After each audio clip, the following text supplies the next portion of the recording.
انسان زندگی میں جب جدوجہد کرتا ہے، کوشش کرتا ہے، وہ بہت سارے دنیاوی اسباب اختیار کرتا ہے۔ جتنی عقل اللہ نے دی ہوتی ہے اس عقل کا بھی وہ استعمال کرتا ہے، کوشش کرتا ہے کہ کچھ اچیو کر سکے زندگی میں، کچھ مقاصد کا حصول اسے میسر آئے۔ عزیز بھائیوں، ایک بات اپنے ذہن میں اچھی طرح بٹھا لیں اور لکھ لیں کہ زندگی میں جو کسی بندے کو کامیابی حاصل ہوتی ہے وہ رب تعالیٰ کی مدد سے حاصل ہوتی ہے۔ اگر رب تعالیٰ مددگار ہو تو پھر کوئی چیز بھی رستے میں رکاوٹ نہیں بنتی، اور اگر مالک کریم کو منظور نہ ہو تو انسان بہترین سیاستدان ہو، اچھا ایڈمنسٹریٹر ہو، اس کا ذہن بڑی وسعت رکھتا ہو، بڑی اچھی پلاننگ کرنا جانتا ہو، سارا کچھ ہو، تو بندہ ناکام ہو جاتا ہے۔ مسلمانوں کو جتنی کامیابیاں ملیں ان کا پس منظر صرف اتنا تھا کہ اللہ تبارک و تعالیٰ نے اپنے بندوں کی مدد فرمائی، اور اب تعالیٰ نے قرآن مجید میں اس حقیقت کا بیان کیا، فرمایا بل اللہ مولاکم، فرمایا بلکہ اللہ تمہارا مولا ہے، وَهُوَ خَيْرُ النَّاصِرِينَ، اور وہ بہترین مددگار ہے۔ وہ جو رب تمہارا مولا ہے وہ بہترین مددگار ہے، اور اگر وہ مدد کرے تمہاری، سورہ آل عمران میں آگے جا کے ارشاد فرمایا اگر اللہ مدد کرے تو پھر تم پر کوئی غالب نہیں آ سکتا، اور اگر وہ تمہاری مدد چھوڑ دے تو پھر کوئی تمہاری مدد کر سکتا، کوئی مدد نہیں کر سکتا۔ بدر کی جنگ بھی اور فتح مکہ بھی رمضان المبارک میں ہوا ہے۔ میں دونوں پر غور کر رہا تھا تو ایک نیا مضمون میرے ذہن میں آنے لگا۔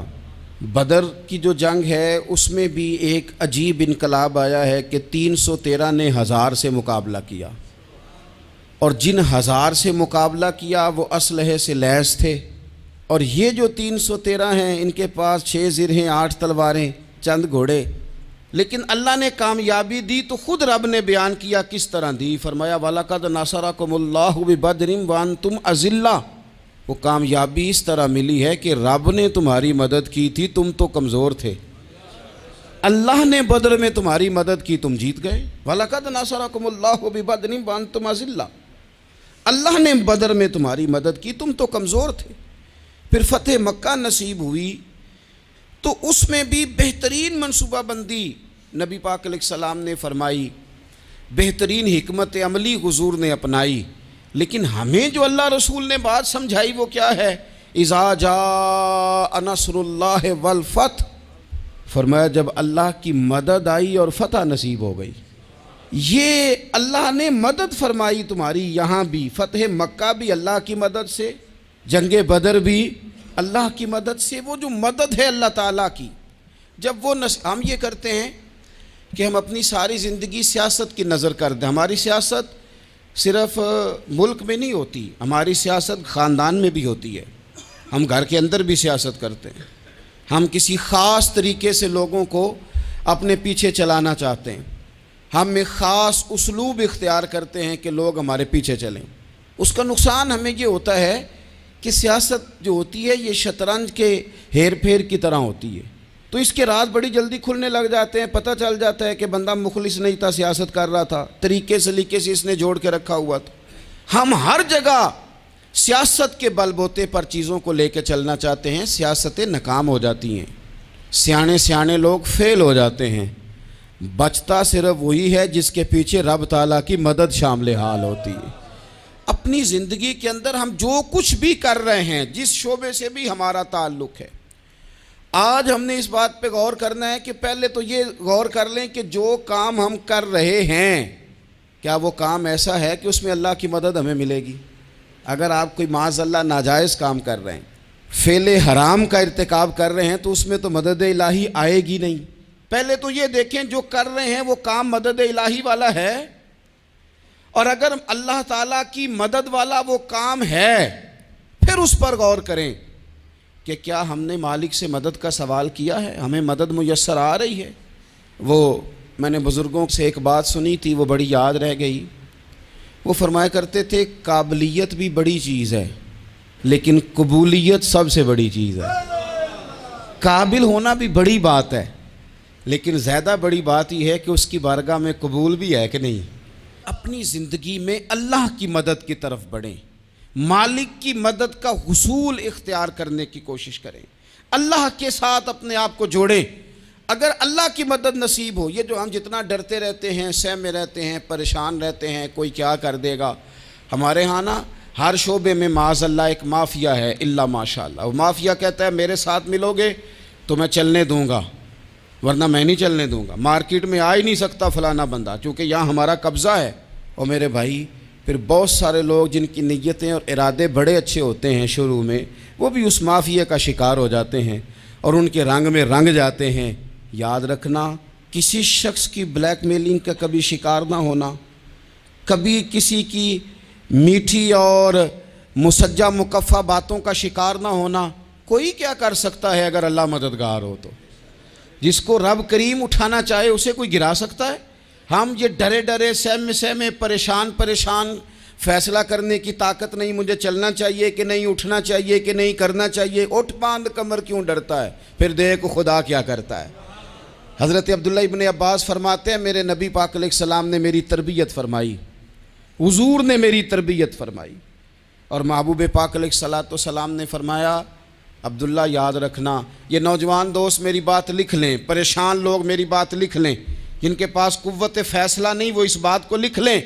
حضرت عبداللہ ابن عباس فرماتے ہیں میرے نبی پاک علیہ السلام نے مجھ سے فرمایا تھا عبداللہ سن، اگر ساری دنیا مل کے تیرا کوئی نفع کرنا چاہے کر نہیں سکتی جب تک میرے رب کی رضا نہ ہو، اور فرمایا ساری دنیا مل کے تیرا کچھ بگاڑنا چاہے تو عبداللہ بگاڑ نہیں سکتی جب تک رب کریم کی حکمت کا تقاضا نہ ہو۔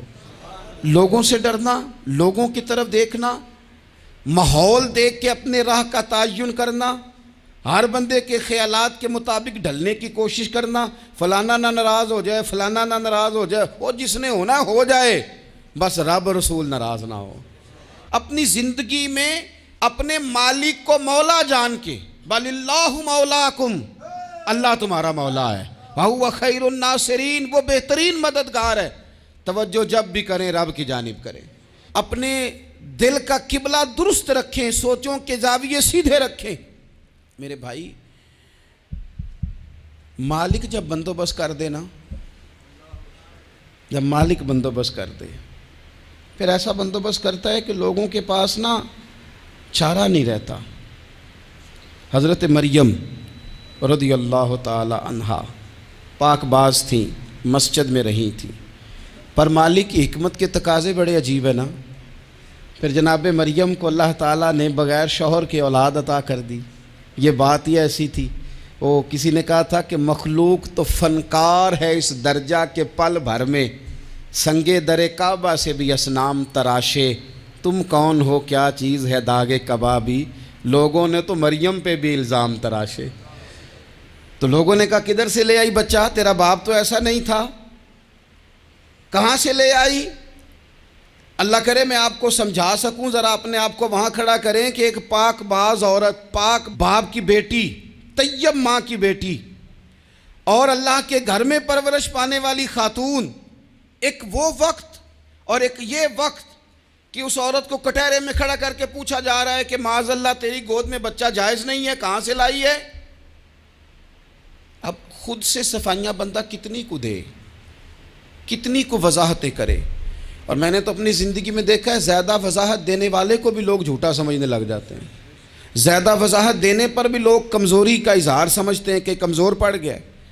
آپ صلح کی کوشش کرتے ہیں، سامنے والا بزدل سمجھ لیتا ہے، زیادہ وضاحتیں بھی کمزور کر دیتی ہیں۔ اب حضرت مریم کو کٹہرے میں کھڑا کر کے کہا بچہ کس کا ہے؟ تو پھر خدا بندوبست جب کرے، اللہ جب مددگار ہو، تو پھر حضرت مریم کی گواہی درختوں سے نہیں دلوائی، اس نے پتوں سے نہیں دلوائی، پھر فرشتے نہیں بھیجے۔ حضرت مریم کہنے لگی مجھ سے نہ پوچھو، وہ جو پنگوڑے میں ہے اسی سے پوچھ لو، ان سے پوچھو نا، وہ کون ہے پوچھ لو، ان سے کر لو سوال۔ انہوں نے کہا پنگوڑے میں چند دنوں کا بچہ، یہ جواب دے گا؟ مددگار تھا رب،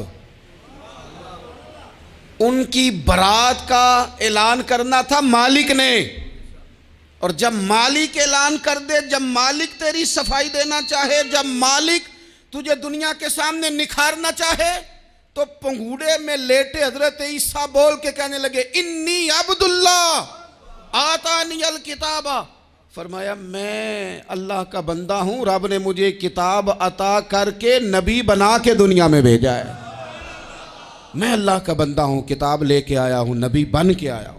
پھر پنگوڑے سے اعلان ہو گیا، پھر بچہ بول پڑا۔ اور یہ ایک دفعہ نہیں بات ہوئی، یہ بنی اسرائیل میں ایک جریج نام کے شخص بھی تھے جو نماز پڑھ رہے تھے، بعض نے لکھا ہے نفل نماز تھی، اماں نے پکارا تو آئے نہیں، تو ماں کے منہ سے نکل گیا تو اتنی دیر تک مرے گا نہیں جب تک کسی بے حیا عورت کا منہ نہ دیکھ لے۔ تو وہ عبادت گزار تھے، لیکن لوگوں نے ان کی عبادت، ریاضت، پرہیزگاری کو نہیں دیکھا، بس ایک عورت کو بھیج کے الزام لگوا دیا۔ وہ عورت آیا جایا کرتی تھی، اب آ جاتی ہیں عورتیں، مسئلہ پوچھنے کی نیت سے بھی آ جاتی ہیں۔ ماحول میں کچھ جگہ ایسی بھی ہیں جہاں عورتیں دم کرانے کے بہانے آ جاتی ہیں۔ وہ خاتون آتی جاتی تھی اس خانقاہ پہ، آستانے پہ، یہ بخاری میں موجود ہے، پھر اس نے کہا میری گود میں جو بچہ ہے یہ انہی کا ہے۔ مجھے بتائیں کیسے بندہ وضاحت دے؟ حالات خراب ہو گئے، لوگ کٹیا جلانے لگے، ماحول اور طرح کا بن گیا۔ میرے نبی پاک علیہ الصلوۃ والسلام فرماتے ہیں پھر اس رب کے بندے نے کہا مالک تو کریم ہے، تیری مشیت کا تقاضا آیا جو میری ماں نے جملے بولے تھے، پر اب میں وضاحت دینے کے قابل نہیں رہا، اب تو ہی کرم کرے گا تو دروازہ کھلے گا۔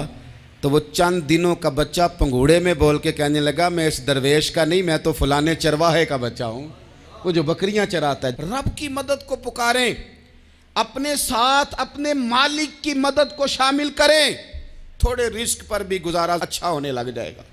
سارے لوگ آپ کو گرانے کی تدبیریں کر رہے ہوں گے اور مالک آپ کو عزتیں عطا فرما دے گا، اس کی بارگاہ سے حکمت کا تقاضا اور ہو جائے گا۔ ہم نے ساری زندگی لوگوں کو راضی کرنے میں گزار دی، ساری زندگی بڑھاپا آ گیا بچوں کو پالتے، اور بچوں نے آخری عمر میں کہہ دیا ابا اگر کوئی ڈھب کا کام کر لیتے تو آج ہمارے دن بھی پھر نہ جاتے۔ ساری زندگی گزار دی بہن بھائیوں کو راضی کرنے میں، ساری زندگی گزار دی ذمہ داریاں اٹھانے میں، ان کو 99 دفعہ دیا، ایک دفعہ نہیں دیا تو انہوں نے کہہ دیا تو نے تو کبھی دیا ہی نہیں، تو تھا ہی نہیں۔ ساری زندگی محلے داروں، علاقے والوں کو راضی کرنے میں گزار دی۔ اور میں نے ایسے لوگ بھی دیکھے دین کے لیے وقت گزارا، لیکن جب بڑھاپے میں دانت کام نہ کرتے تھے تو وقت کے مفتیوں کو بھی مسجدوں کی کمیٹیوں نے کہہ دیا اب آپ کی سمجھ نہیں آتی، ہم نے خطیب کو یور رکھنا ہے، نہ دیکھو دنیا کی طرف، دنیا رلا دیتی ہے، نہ راضی کرو بندوں کو، بندے تھکا دیتے ہیں، نہ پیچھے بھاگو ہر وقت دنیا داروں کے، یہ انسان کو کمزور کر دیتے ہیں۔ وہ تو کریم ہی بڑا ہے، 2 آنسو زمین پر بعد میں گرتے ہیں، بندے کے گناہ سارے پہلے معاف فرما دیتا ہے۔ اللہ کی مدد کا حصول، اپنے مالک کی مدد کی طرف بڑھنا، آپ کو بدر کی جنگ بھی یہی درس دے گی، آپ کو احد کا میدان بھی یہی سبق دے گا، فتح مکہ بھی یہی سبق دے گا۔ میرے دوستو جب رب مدد فرمائے، جب اللہ مددگار بنے، دوستوں سے ایک بات اکثر کرتا ہوں، میں کہتا ہوں کہ جتنے درد سے آپ امیر کو اپنی کہانی سناتے ہیں نا، اور جس طرح آپ کے آنسو بات کرنے سے پہلے گر جاتے ہیں کہ غریب ہیں، بچیاں ہیں، کاروبار نہیں، او میرے سنگیو، اس سے آدھے آنسو اپنے رب کی بارگاہ میں بکھیرو، اس کے حضور عرض گزار ہو جاؤ، اس سے طلب کرو۔ ایک وقت انسان پر زندگی میں ایسا آتا ہے کہ اسے یوں محسوس ہوتا ہے کہ میرا سایہ بھی ذرا سا پیچھے ہٹ گیا ہے، اسے یوں لگتا ہے کہ میں کسی سہارے پہ ہاتھ ڈالتا ہوں تو وہ بھاگ جاتا ہے مجھ سے، لیکن مالک کی بارگاہ ایسی عظیم بارگاہ ہے، رب رسول کے آستانے اتنے بڑے ہیں کہ آپ جب وہاں کشکول طلب دراز کرتے ہیں تو جھولی پھیلانے میں دیر لگتی ہے، ان کو بھرنے میں تو کوئی دیر نہیں لگتی۔ ہم نے اپنا سوچ کا قبلہ ہی دنیا کو بنا لیا ہے۔ یہ جو اللہ والوں کی مدد ہے یہ تو ہے نہیں، اللہ ہی کی مدد ہے، لیکن یہ جو سیٹھوں کی طرف توجہ کرنا، نوابوں کی طرف توجہ کرنا، دنیا داروں کی طرف توجہ کرنا، اور اپنا مزاج اس طرح کا بنا لینا، یارو گردن کو جھکا دیتا ہے خیرات کا پتھر، جہاں میں مانگنے والوں کے سر کبھی اونچے نہیں ہوتے۔ اور اقبال کہتے ہیں غیرت ہے بڑی چیز جہانے تگ و دو میں، پہناتی ہے یہ فقر کو تاج سردارا۔ میں عرض کروں گا کہ اپنی آپ جب توجہ کا قبلہ اللہ رسول کو بنائیں گے تو رب فرماتے ہیں وَيَرْزُقْهُ مِنْ حَيْثُ لَا يَحْتَسِبُ، میں نہ تجھے وہاں سے رزق دوں گا جہاں سے کبھی تیرا گمان بھی نہیں گیا ہوگا، یہاں سے بھی مل سکتا ہے، تو نے سوچا بھی نہیں ہوگا۔ بخاری شریف میں حدیث ہے، حضرت جابر ابن عبداللہ فرماتے ہیں نبی پاک صلی اللہ علیہ وسلم نے 300 لوگوں کا ایک لشکر روانہ کیا کسی مہم کے لیے، کسی جہاد کے لیے۔ حضرت ابو عبیدہ بن جراح رضی اللہ تعالیٰ عنہ امیر لشکر تھے۔ فرماتے ہیں غربت اتنی زیادہ تھی، بھوک اتنی زیادہ تھی کہ ایک ایک کھجور دن میں ایک وقت کھانے کو ملتی تھی، اور کچھ دن ایسے آئے کہ اب کھجور بھی نہیں مل رہی۔ فرماتے ہیں اتنی زیادہ بھوک لگی مجاہدین کو 300 بندہ پتے کھا کے گزارا ہونے لگ گیا۔ یہ بخاری میں موجود ہے۔ آپ فرماتے ہیں کہ دریا کے کنارے ہمارا پڑاؤ تھا، ٹھہراؤ تھا، جب بھوک سے نڈھال ہو گئے نا وَيَرْزُقْهُ مِنْ حَيْثُ لَا يَحْتَسِبُ، اللہ وہاں سے روزی دیتا ہے، گمان بھی نہیں ہوتا۔ فرماتے ہیں ایک مچھلی اللہ تعالیٰ نے دریا کے کنارے بھیجی، فرماتے ہیں وہ تھی تو مچھلی پر پہاڑ جتنی تھی۔ بخاری میں لفظ ہیں، حضرت جابر ابن عبداللہ رضی اللہ تعالیٰ عنہ فرماتے ہیں 300 آدمی 18 دن تک اس مچھلی کو کھاتے رہے، مچھلی ختم ہی نہیں ہوئی۔ مچھلیاں نہیں، مچھلی کہتے ہیں 18 دن 300 بندہ کھاتا رہا، مچھلی ختم ہی نہیں ہوئی۔ اور فرماتے ہیں کہ اس کی ہڈی نکال کے، کانٹا کہیں گے آپ اپنی زبان میں، کہتے ہیں وہ نکال کے نا تو اس کو کھڑا کیا نا جب، تو اونٹ کجاوے سمیت اس کے بیچ سے گزر جاتا تھا، 2 اس کے کانٹے جوڑے۔ فرماتے ہیں وہ اس کا گوشت ہم کھاتے تھے اور اس کی چربی بطور تیل کے ہم جسموں پہ ملتے تھے، بیماروں کو اس سے سکون آتا تھا، تندرستی شفا ہوتی تھی۔ فرماتے ہیں ہم کھایا بھی ہم نے، اور کچھ لے کے ہم مدینے بھی گئے، اور قربان جائیں نبی پاک نے بھی اس میں سے کھایا۔ ہم نے عرض کی حضور یہ معمہ کیا ہے، یہ ماجرا کیا ہے؟ تو محبوب نے فرمایا تمہارے پاس غذا نہیں تھی، رب نے تمہارے لیے بندوبست کیا ہے، اللہ نے تمہیں دیا ہے۔ مکان شروع کر لیا، ایک صاحب نے وہ مکان بنانے لگے، آپ وہ حساب لگا رہے ہیں، کہتے ہیں میرے پاس اتنے پیسے ہیں، اتنے میں نے فلانے دوست سے کہنا ہے اس نے دے دینے، اتنے فلانے رشتہ دار سے کہنا ہے اس نے دے دینے، اتنے فلانے سے کہنا ہے اس نے دے دینے۔ یہ ساری کاپی بنا کے مکان شروع کر لیا۔ جو روز کہتا تھا نا کوئی حکم ہو جاتے 10 سب سے پہلے اس کو کہا میاں پیسے چاہیے دن، وہ کہندا ہو کل ہی منڈا ٹوریا ہے، کہتے تو پرسوں 10 داتے لب جانے سن۔ میں آپ کو اپنے تجربے کی بات بتا رہا ہوں۔ جن لوگوں کا خیال ہوتا ہے نا کہ آپ سٹارٹ کریں فلانا کام، ہم آپ کے ساتھ ہیں، اللہ کا ہی کوئی نظام ہے، وہ بالکل بھی نہیں ساتھ ہوتے۔ لیکن ایسا نہیں ہے کہ کوئی ساتھ نہیں ہوتا، اللہ تعالیٰ بڑے اسباب پیدا کرتا ہے، وہاں سے دیتا ہے جہاں سے گمان بھی۔ ہمارا یہ ذہن بن جاتا ہے ہم ساری اپنے حساب سے چلتے ہیں، اتنے رشتہ داروں سے، اتنے، کون آپ کے ساتھ چلے گا؟ سوال ہی نہیں پیدا ہوتا۔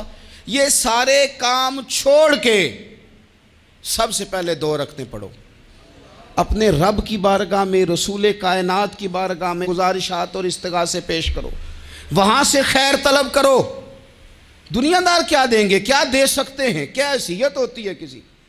اللہ کہتا ہے وہاں سے دوں گا۔ تو جو اللہ مال دے وہ لینا چاہیے کہ رشتہ داروں کا مال دیکھنا چاہیے؟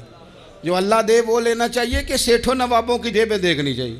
جو اللہ دے وہ قبول کرنا چاہیے یا دیکھنا چاہیے کون سا آدمی کہاں پہنچ گیا؟ چھوڑو، اپنی مٹی پہ چلنے کا سلیقہ سیکھو۔ کسی کے سنگ مرمر پہ چلو گے تو پھسل جاؤ گے، پھسل جا۔ اس پر ایک اور بات عرض کر دوں، صحیح بخاری سے، مسلم سے ایک اور بات۔ کچھ چیزیں ایسی ہیں جن سے اللہ کی مدد آتی ہے، مدد ملتی ہے۔ ایک چیز ان میں سے ایسی ہے جس سے بہت مدد نازل ہوتی ہے، وہ ہے کہ جب رب آپ کو دے نا تو پھر آپ بھی اس کے رستے میں دیں، پھر مدد آتی ہے، پھر اور آتا ہے۔ بخاری مسلم میں حدیث ہے، یہ زیادہ ہی توجہ طلب امر ہے، اس پر آپ غور کریں گے۔ حضرت ابو ہریرہ فرماتے ہیں کہ نبی پاک علیہ السلام نے فرمایا ایک شخص نے بادلوں کے اندر سے آواز سنی کہ فلاں آدمی کا کھیت اور باغ خشک ہو گیا ہے، وہاں برسو اور اس کے کھیت کو سیراب کرو۔ وہ بڑا حیران ہوا کہ بادل سے آواز آ رہی۔ پھر اس نے دیکھا کہ ایک پہاڑی پر بارش ہوئی، وہ بادل وہاں برسا، پھر نالیوں سے ہوتا ہوا پانی ایک طرف چلا تو جس نے آواز سنی تھی حضور بیان کر رہے ہیں، وہ بھی پیچھے پیچھے چلا کہ پانی کدھر جا رہا ہے۔ اس نے جا کے دیکھا کہ ایک مقام پہ ایک باغ کو وہ پانی لگ رہا ہے اور ایک آدمی وہ پانی لگا رہا ہے۔ اس نے اس سے پوچھا تیرا نام کیا ہے؟ اس نے کہا کیوں؟ کہنے لگا بتا نا۔ اس نے نام بتایا تو کہنے لگا یہی تو وہ نام ہے جو میں نے بادلوں کے اندر سے سنا ہے کہ فلاں کے کھیت کو پانی دے دو۔ اس نے کہا یار تو کیا عمل کرتا ہے کہ اسپیشل تیرے لیے بارش برسے؟ یہ بخاری پڑھ رہا ہوں، سیاستہ سے حدیث عرض کر رہا ہوں۔ اس سے پوچھا تو کیا کام کرتا ہے کہ جناب اللہ تبارک و تعالیٰ کا حکم کرم آیا کہ خاص تیرے لیے پانی برسے اور تیرے کھیت کو سیراب کرے؟ تو اس نے کہا چھوٹا ذمہ دار ہوں، پر جب فصل اگتی ہے تو 3 حصے کرتا ہوں۔ ایک حصہ اپنے بال بچوں پہ، بہن بھائیوں پہ خرچ کرتا ہوں، ایک حصہ پورا، اور ایک حصہ دوبارہ کاشتکاری پہ لگاتا ہوں، اور تیسرا حصہ خالص میں نے مسکینوں، یتیموں اور غریبوں کے لیے رکھا ہوا ہے۔ وہ جو تیسرا حصہ، اللہ کرے آپ سمجھیں، وہ رب کے بندوں پہ تیسرا حصہ خرچ کرتا ہے نا، تو کریم مالک نے فرمایا جہاں سے غریب کا حصہ جاتا ہے وہ کھیت خشک نہیں رہنا چاہیے، وہ جہاں سے مسکین روٹی کھاتے ہیں وہ خشک نہ رہے، جہاں سے یتیموں کو کچھ آتا ہے کہیں اس کی فصل رہ نہ جائے۔ میں اور آپ بھی اگر اپنے مال میں مسکینوں، یتیموں، غریبوں کے حصے رکھ لیں گے تو فصلیں خشک نہیں رہیں گی، ان کے اندر تازگی آئے گی، نور آئے گا، کرم آئے گا، خاص کر خدا کی رحمت برسے گی۔ مدد اللہ سے چاہیں، اپنی توجہات کا مرکز رب رسول کی ذات کو بنائیں، پھر آپ محسوس کریں گے کہ بڑی جلدی اللہ تعالیٰ کی مدد آنے لگی ہے۔ کبھی آپ صرف کہہ دیں نا میرا رب میرے ساتھ ہے، اس لفظ میں اتنی طاقت ہے کہ دشمن ویسے زیر ہو جاتا ہے۔ زندگی میں کسی سے بھی لڑائی ہو، اچھی طرح سوچ لیں کہ اللہ اس طرف ہے یا اس طرف ہے۔ اگر آپ زیادتی پہ ہیں تو پھر رب مظلوم کی جانب ہے۔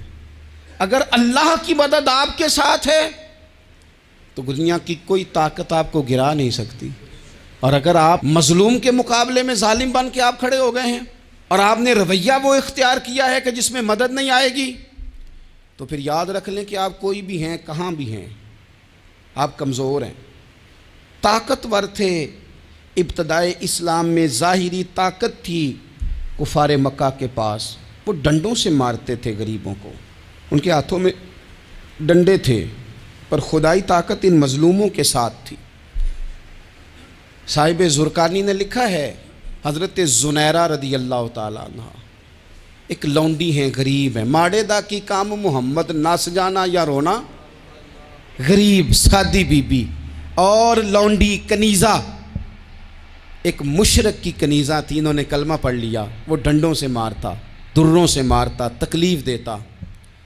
حضرت زنیرہ رضی اللہ تعالیٰ عنہ کو اتنا مارا، اتنا مارا۔